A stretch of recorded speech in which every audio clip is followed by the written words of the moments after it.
Because pollinator plants are so important, this video is going to feature 10 native North American pollinator plants that you can grow in your garden to encourage pollination of the crops that need it.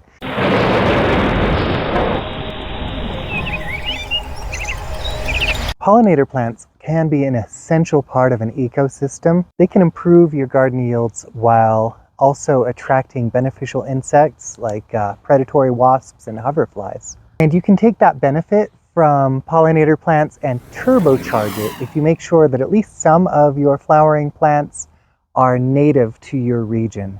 This is because pollinator plants co-evolve with their pollinators. They are more easily recognized by the insects that pollinate them. And so if you want to support not just European honeybees, but your native bee population, I know here in Utah we have over 900 species of native bees, then including native plants among your flowering plants is going to take you a lot further in terms of just the overall health of your garden. Fun fact, there are coral bells or heuchera plants that I spotted right up Logan Canyon from here, which is, it was kind of exciting for me because I'm a gardening nerd. Even though pollinator adaptations between the plant and their pollinator can be exquisitely complex and specific, enough pollinator plants are essentially promiscuous that we can get away with substituting in less native variants of our native plants, and it'll be okay. Having said that, the first pollinator plant I'm going to draw attention to, just because it comes up so early, is the crocus. Most commercially available crocuses are going to be from Europe and Asia. You're not going to find the much smaller and less showy American crocuses. They do actually produce a substantial amount of pollen that can help bees first thing in the spring. So it's not a bad thing to plant some crocuses. Plus, I don't know about you, but when I see those crocuses pop up in February, it's a much needed sign that spring is coming after the cold dead of winter. Crocuses are hardy USDA zones 3 through 8. The second North American native pollinator plant, and this one is for sure native, that I want to focus on is phlox. And there are 3 kinds of phlox that we can talk about, and they all bloom at different times. So you've got your creeping phlox, which is going to bloom through the spring. That's a spring bloomer. It's a ground cover. And if you've seen creeping phlox, you know that when it does flower, it is spectacular. It's just the whole plant is covered with little blossoms. It looks like a blanket of flowers on the ground.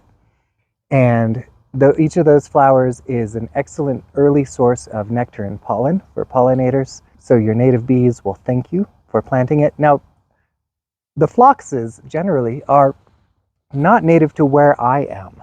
They are an eastern plant. Woolly phlox is going to be up through eastern Canada and down into the southeast.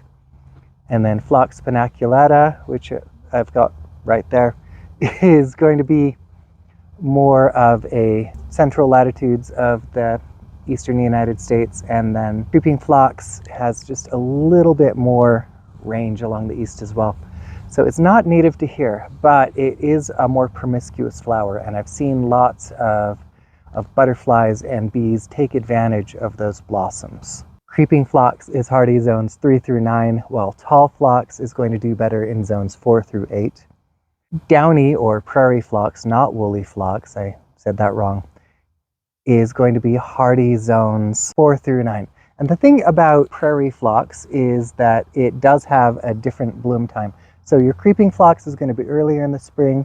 Your tall phlox or Phlox paniculata is going to be late spring. And well, I still see some flowers right now in October. So it's going to give you blooms, repeat blooms all through your late summer into fall. And then your woolly phlox blooms even before creeping phlox. It can start blooming as soon as February and into April.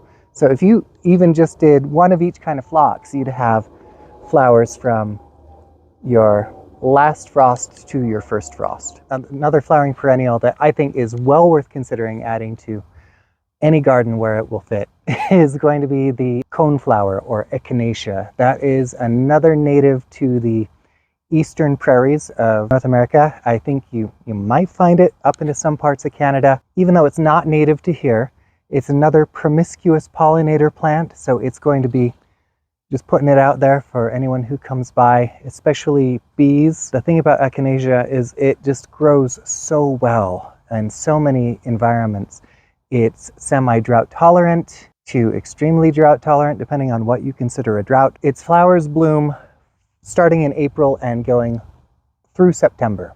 So this is a prolific flower. Not only is echinacea or coneflower good for your pollinators, but it also supports your birds. If you do not deadhead your fall flowers and you leave those seeds there, small birds, especially like goldfinches, are going to eat those seeds on your flower heads through the winter.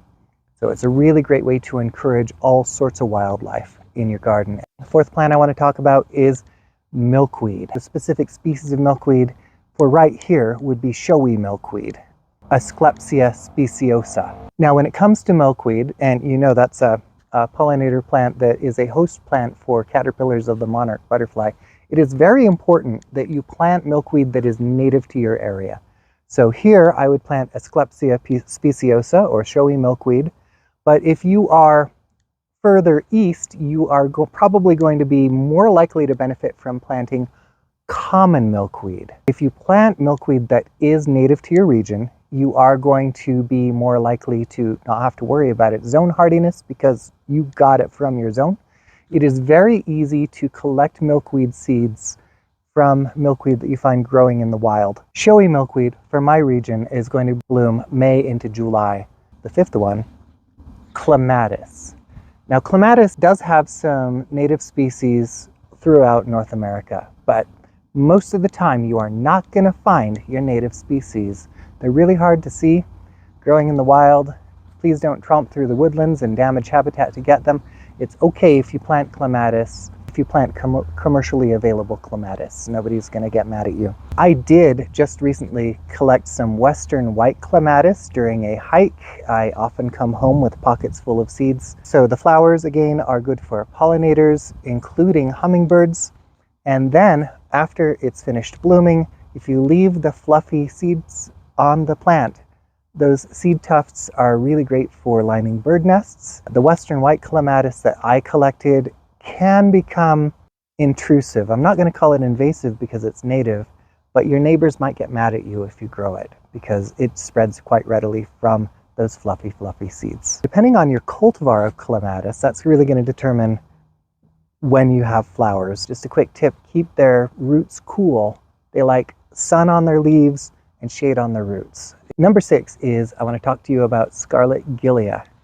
It is more specific to the western United States. It's specific to my region. One of its other common names is skyrocket. It's a beautiful short-lived perennial. And one cool thing about it is it does have 2 flushes of blooms, one late spring through early summer and then one midsummer into the fall. And what's fun about them is that each flush of blooms is tailored to a different pollinator. So your first flush is going to be brighter red. It's intended to attract hummingbirds. And then you get a second flush that is pale pink to white, and it is targeted towards moths. So the Scarlet Gilia targets its target audience. Is really neat. That's Western North America and down into Mexico. And even though Scarlet Gilia is a short-lived perennial, it is going to be a prolific self-seeder once it's established. So you need not worry about running out of it once you've got it established in your garden. It is hardy enough and grows in a wide enough variety of conditions that you'll probably get some of those seeds to take. The 7th perennial flower I want to talk to you about is probably one of my favorites, and that is going to be Penstemon. There are hundreds of varieties of Penstemon, so you're probably going to find one that is tailored for conditions in your garden if you live in North America. I've picked out 3 to talk about specifically, just because they are a range of colors and flower at different times of the year. But if none of these 3 fit your requirements, that doesn't mean there are no Penstemon that will work for you in your garden. Specific to my region is going to be the Rocky Mountain Penstemon. That is a blue to purple flowering plant. It is a spring blooming penstemon. It grows 2 to 3 feet tall sometimes with the flower spikes. It's absolutely gorgeous, and once again, it's drought tolerant. It's going to require very little care once it's established. Next one I want to talk about is Perry's Penstemon with deep magenta into light pink blooms. Spring into the summer is going to be the flowering time for Perry's Penstemon. Perry's Penstemon is native to the hotter parts of Arizona and California, so it's only actually hardy down to zone 8. So if you're in a warmer region, don't worry, we've got Penstemon for you. The last one I want to talk about is Bridges Penstemon. It's got scarlet blossoms, beautiful big bushy plant, hardy zones 4 through 8, and it is a late summer into fall blooming penstemon. So you can have, just from penstemon, year-round blooms in your pollinator beds. Bridges Penstemon is native to the American Southwest. Those are just 3 examples of over 280 species of penstemon that you can choose from. The 8th native North American flower I want to talk about is going to be familiar to anyone who's still watching from the UK or Europe or parts of Asia. And that's because it is a circumboreal plant. It is native to the entire northern part of the globe, and that is yarrow. Yarrow is called invasive by some people because it will tend to spread and form colonies in areas where it's happy. But I'm sorry guys, yarrow cannot be invasive because it was here first. It is a native plant unless you're in the southern hemisphere. Yarrow is going to attract native bees, butterflies, some birds. It's going to attract beetles. It's going to attract predatory insects such as predatory wasps and hoverflies to your garden. Yarrow is just an all-around great part of the garden.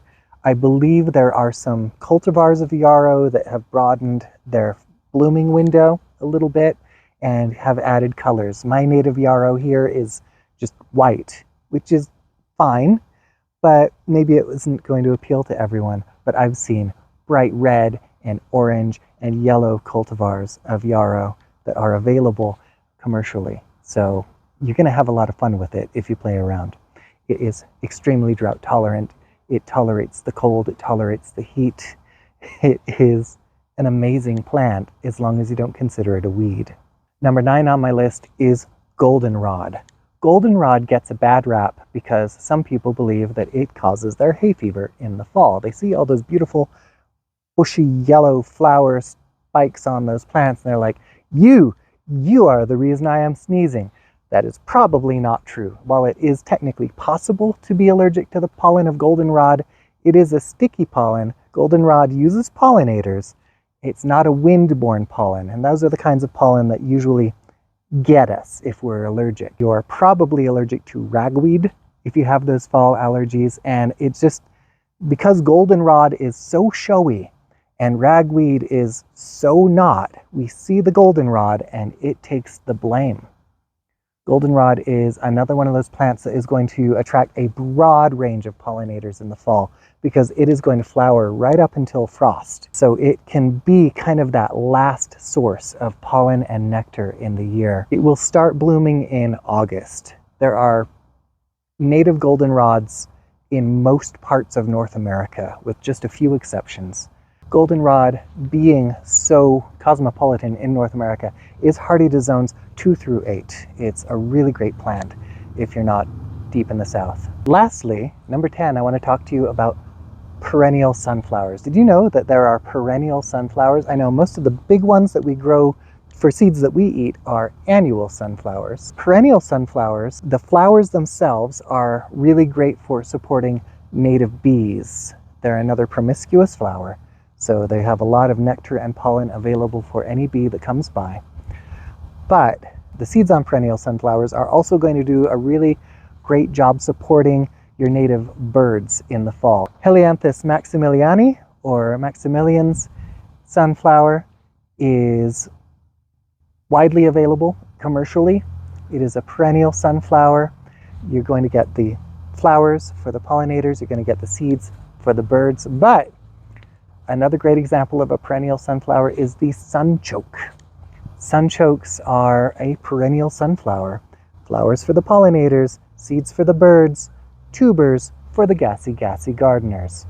So it's a food crop for us and for everybody else. The only downside of perennial sunflowers is that they do form large colonies, and they're very difficult to eradicate if they start growing where you don't want them. So I would put a colony of perennial sunflowers probably a little bit further away from space you have plans for. Both of these perennial sunflowers that I mentioned specifically are hardy zones 3 through 9, so across most of the US. That is my list of 10 flowering native North American perennial plants that you can include to bring pollinators into your garden and to support your local pollinators, plus sometimes birds. There are literally thousands of potential flowers that could have been on my list. These aren't even necessarily my favorites.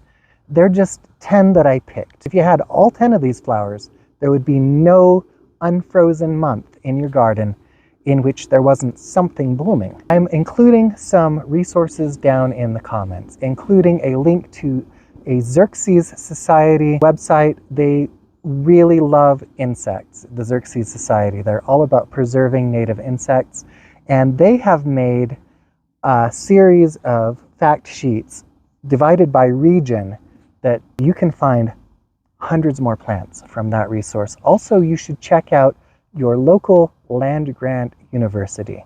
Every state and territory in the United States of America has a local land-grant university. And I know that Utah State University has specifically created a PDF that lists a bunch of plants, including bloom times, that allows us to build a pollinator garden that will support our native bees from the last frost back all the way down to the first frost. So if you're interested in that sort of thing, maybe your local land-grant university has something like that as well. I've included a link to that in my description. If you have any comments, please slap them down in my comments. Thank you for joining me in my garden today. It's been a beautiful sunny day. I've been loving it. I might be photosynthesizing a little bit myself. I hope you have a wonderful time in your own garden.